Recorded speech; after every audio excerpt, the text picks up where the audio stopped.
Oh my fucking god, yo, this chapter of Tokyo Ghoul yet again. It looks like Tokyo Ghoul is already trying to claim a throne as best manga of 2016 for me, because just the amount of amazing, absolutely amazing subplots going on, and just everything. There's so many big major things going on at once, and it's not too convoluted. I mean, I read this chapter multiple times just out of pure enjoyment alone, but like, it's just the way he crafted this chapter, having certain events going on at the same time, but they overall have like similar missions and stuff like that, just kind of like the opposite of the spectrum. It's like, yo, Sui Shida, you're going to give me a heart attack with all this fucking greatness. Okay, let's talk about Shachi versus Arima in this chapter. Oh my fucking gosh. Now, I know there's gonna be some people, and I kind of felt a little bit of it too, in regards to, yo, Arima with that plot armor, bro. I mean, Shachi, he's a what? I think he's double S Ghoul. He's like a double S ranking. And the motherfucker got owned by Arima. And Arima caught him from behind. Shachi was trying to get him from behind, and Arima stabbed him through the neck. So it's like, first of all, we need the reasoning very soon as to why Arima is this good. Because, I mean, if you're taking out Shachi, one of the most dangerous ghouls, like nothing. I mean, granted, he did have, what was it, from his squad or another squad. He had a couple people with him, but ultimately Arima did that pretty much himself, and he took out Shachi with pretty much ease. Shachi didn't take an arm, he didn't fucking hit him or nothing like that. He pretty much got him good with like little to no fucking effort. So we need a reason as to what it is about Arima, why he's so fucking good. Is it just that he's, I mean, even having the excuse of, oh man, you know, he's had years and years of experience, that's still not enough. That's that we need to know if there's some sort of secret, which is slowly unraveling and slowly being hinted that there's something more to Arima than meets the eye. No pun intended. And what I mean by no pun intended is because of what Shachi kept on saying about his eyes. He was like, despite your eyes, you still got me good shit. And you gotta think, okay, what does he mean about his eyes? Is Arima blind? Does Arima have contacts to cover up the fact that he has ghoul eyes? Like, what was he referring to about his eyes? And how was it that Arima caught him from behind without looking at him? I mean, no amount of experience is going to explain that. So Arima, there's something about him. Either he's a full-on ghoul, maybe he is the one-eyed king. Oh my god, Arima the one-eyed king. Really? Really serious shit? Like, you're gonna throw a curveball like that? But yo, and then the amount of exposition we get about so many other interesting things. Let's talk about Yoshimura, aka Kuz, and I always call him Yoshimura because that's how I remember him from the anime and stuff like that. But seemingly he's beyond saving at this point. Even if they rescue his body, it's similar to what's going on with Rize right now. Although Rize is a little bit of a different case, because based on what we heard in this chapter, Rize, you know, she's pretty dangerous. But you gotta think to yourself, so legit, the last time we ever were gonna get the real Yoshimura full on in his mind was last time in the last manga, because it looks like he's beyond saving. He's pretty much a shell of himself, and that's probably due to all of Kano's experiments and having him in that glass, and then the fact that he got fucked up at the end of the original manga. Like, fuck man, that's a tough pill to swallow, that Yoshimura's gone, and at the same time his sick and demented daughter is a part of the reason why, because if she would have just healed him up, bam, there you go, daddy's back. But fuck. And then what's up with Rize?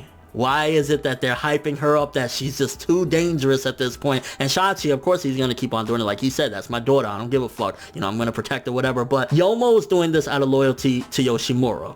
You know, he's flat out like, this is what he wanted me to do, so I'm going to keep on holding her at Ri, because right now Rize is probably like in the basement of Ri or whatever, but she's kind of like Casca from Berserk. Spoiler alert, I know I spoiled, fuck it, whatever. Where pretty much she don't have a mind, but it's looking like it's on some weird fucking claymore. Any second she's about to fucking explode and start killing people left and right. So the fact that she is this way, and they're hyping up that she's way too dangerous, she's probably even above SS. She's probably like, she probably makes Takizawa look like a bitch. Just a quick note, it looks like the new Quinques and a part of the squad or whatever, they look like they're fodder. Like the new Quinks members, they look like they're just gonna be fodder to the slaughter. And this chapter, yet again, just dives right into the complexities of Ken Kaneki, Sasaki Heist, whoever the fuck this motherfucker is right now. Because when he went up to Uri to say, please save my Mutsuki, please save him, which, you know, I say him, her, whatever. You know what I mean when I say him or her. That's the Sasuke Heist. That's the person that spent time and actually grew to care about Mutsuki. So it's in there, and honestly, this chapter is really hinting, and a lot of the events as well. But I mean, going all the way back to when he first had the blood on his hair and everything, I think there's a possibility that Ken really isn't as savage as we are appearing to, you know, see him as. I mean, there's probably a part of that in him, but based on what he said in this chapter, that's kind of like reverting back to some of the Sasuke Heist stuff and some of the kind Kaneki stuff. enough, it's still in him. And there's a huge possibility that right now he's playing the puppet master. He's playing motherfuckers. Think about it. Think about it for a second. Eto, how the fuck are they gonna allow this dangerous, potentially the one-eyed king to go on national television? Oh yeah, let her talk about her book one last time. Probably Kaneki did that. Probably he's doing all this because he wants to expose the CCG, fuck them up,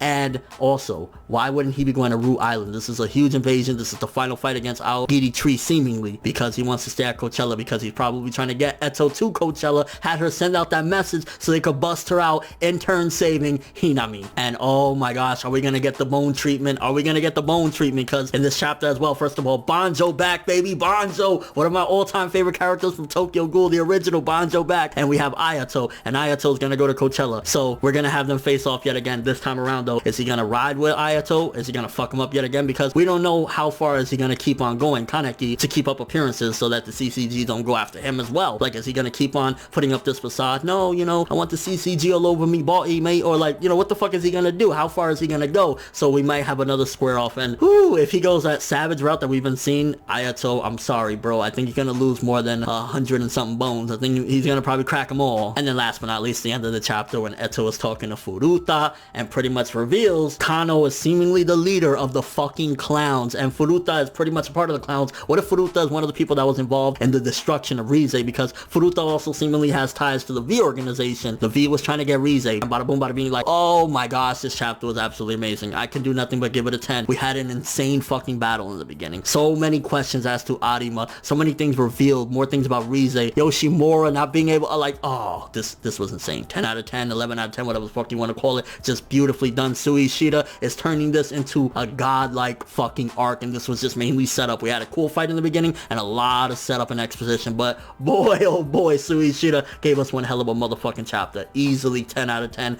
Great chapter, and this is leading it on the road to being the best manga 2016. I don't know, Tokyo Ghoul right now, it's too hype for me. It's like, it's killing my health. Let me know what you guys think. First of all, do you think that Ken is orchestrating all of this so that he can set Hinami free? That's why he let Eto go live. That's why Eto's going to Coachella when she should be somewhere far deeper than that because she's so fucking dangerous. What do you think about the fight of Shachi versus Arima? That's the only thing that I would kind of criticize, in the sense of like, Arima, can you stop with the plot armor, bro? Please. Shachi could have at least got an arm. Couldn't have gotten a finger, a fucking nail, and just everything about this chapter. Like, your overall thoughts, any theories, anything that I didn't say that you think, like, what is your thoughts on this? But thanks for watching. If you enjoyed anything about this video, make sure to drop me a fucking like, a ghoulish like. I'd greatly appreciate it. And if you want more from me, make sure to subscribe, follow me on Twitter, Instagram, stalk my Facebook if you want more from me when this video ends. I'm ForneverWorld, and as always, people, have an awesome day.